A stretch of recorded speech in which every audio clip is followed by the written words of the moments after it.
Today we'll learn about Israel. Not the nation Israel, but the man, Israel, named by God after a wrestling match. Thanks for tuning in to the Bible Brief.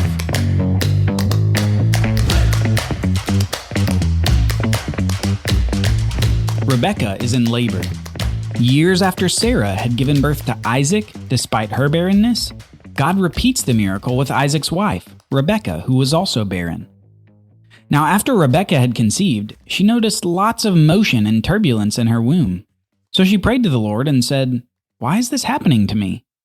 And the Lord said to her, "Two nations are in your womb. Two peoples will come from you and be separated. One people will be stronger than the other, and the older will serve the younger." Apparently, Rebekah is having twins, and they are struggling with each other in the womb.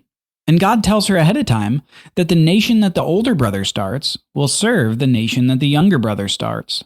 This is a pretty big statement by God, and we will just have to see how it plays out as the story unfolds. After feeling this struggle in her womb for months, it's now time for her to finally meet her children, the grandchildren of Abraham and the children of Isaac. Let's go to right when they're born. It says this in Genesis 25. The first one came out red-looking, covered with hair like a fur coat, and they named him Esau. After this, his brother came out grasping Esau's heel with his hand, so he was named Jacob. Isaac was 60 years old when they were born. Esau and Jacob, two brothers who would become nations. Abraham's grandchildren have come into the world, and as we will soon find out, one of the nations that would come from his two grandchildren would be the nation so central to the rest of the Bible, the nation of Israel. Now remember what God said about the nations that would come from these twin brothers. He says that the older will serve the younger. And while this is primarily about the nations that would come from the brothers, we actually see it play out in their lives as well. In fact, the very next scene in the Bible after their birth shows this theme. Let's listen to some excerpts. When the boys grew up, Esau became an expert hunter, an outdoorsman, but Jacob was a quiet man who stayed at home. Once when Jacob was cooking a stew, Esau came in from the field exhausted. He said to Jacob, "Let me eat some of that red stuff because I'm exhausted." Jacob replied, "First, sell me your birthright." "Look," said Esau, "I'm about to die, so what good is a birthright to me?" Jacob said, "Swear to me first." So he swore to Jacob and sold his birthright to him. Then Jacob gave bread and lentil stew to Esau. He ate, drank, got up, and went away. So Esau despised his birthright. Now this may not be immediately relatable to us. What's this birthright that they're talking about? Well, a brief explanation is this. It has to do with inheritance. The firstborn of a household would have a right, called his birthright, which conferred something to him consisting of a special portion of assets, privilege, and authority as an inheritance from his father.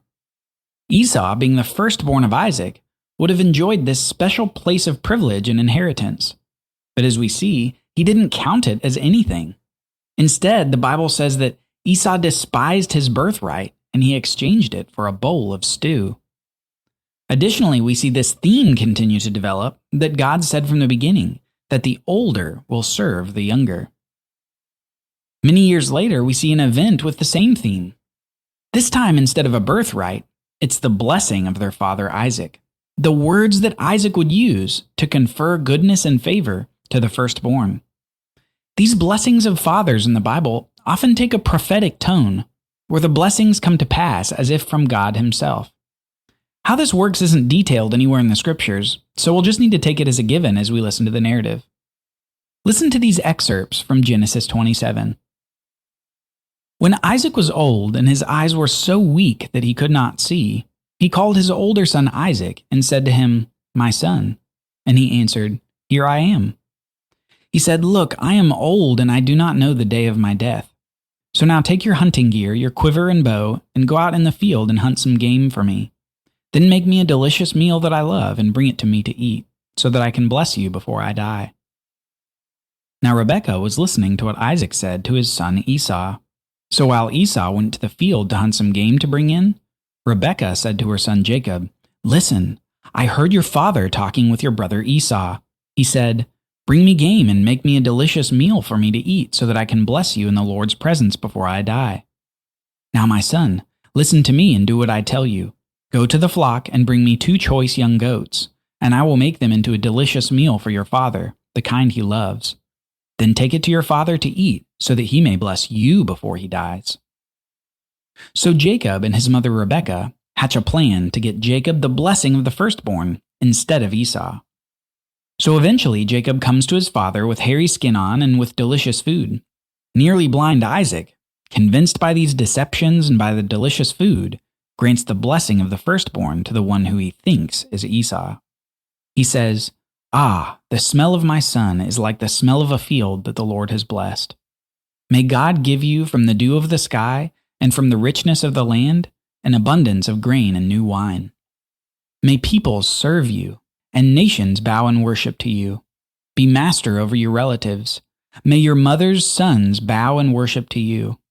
Those who curse you will be cursed, and those who bless you will be blessed."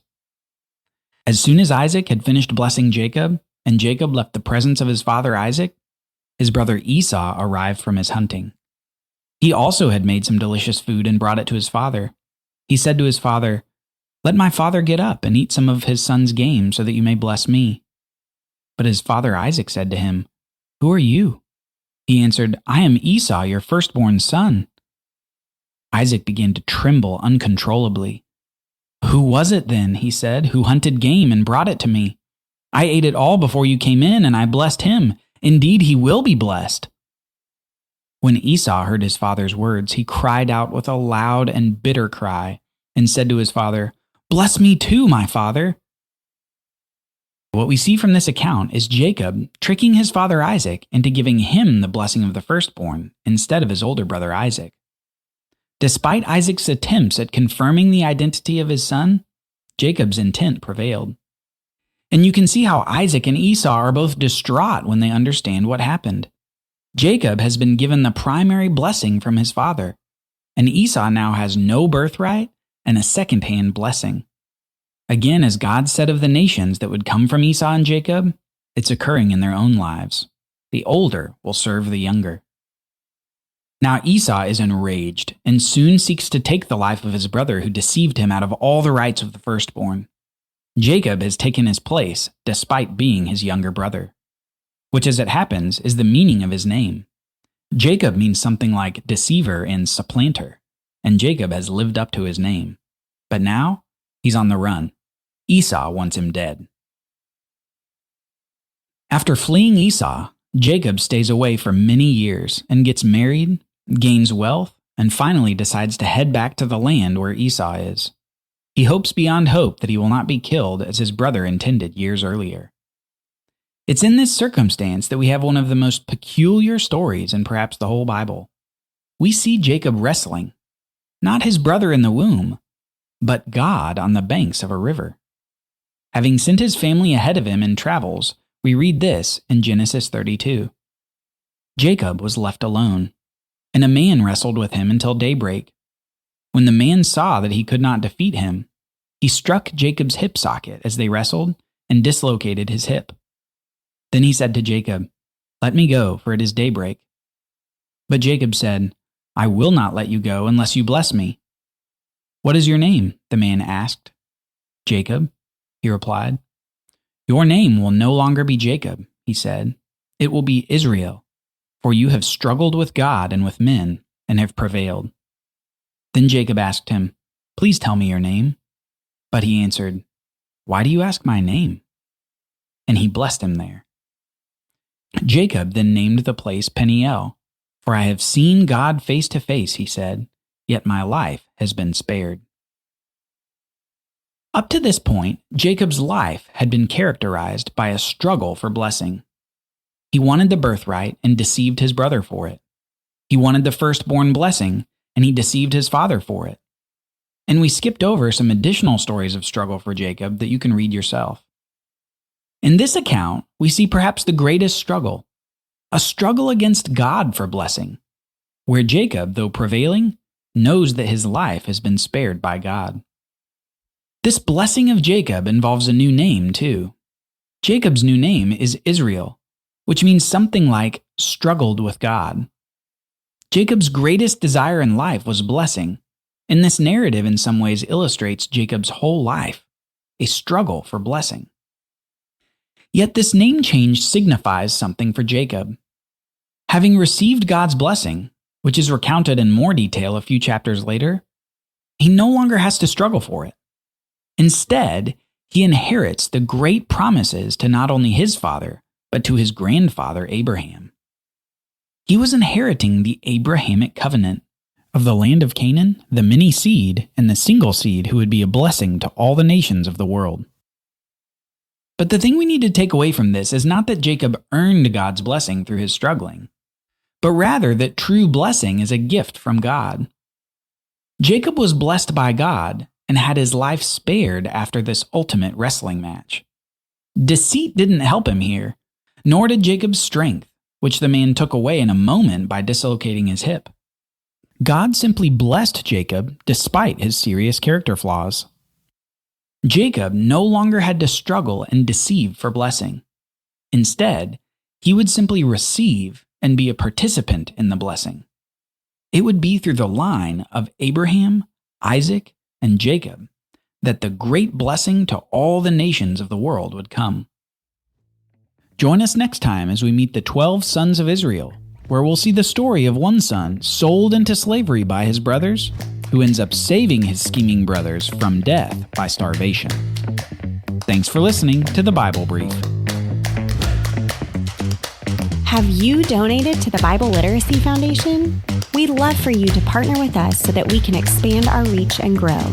Your support means more people will have access to the life-changing story and message of the Bible. The easy way to donate is to click the link in the show notes to this episode. Alternatively, you can go to our website, BibleLiteracyFoundation.com, and click Donate. Thank you for making this show possible. Copyright Bible Literacy Foundation 2022.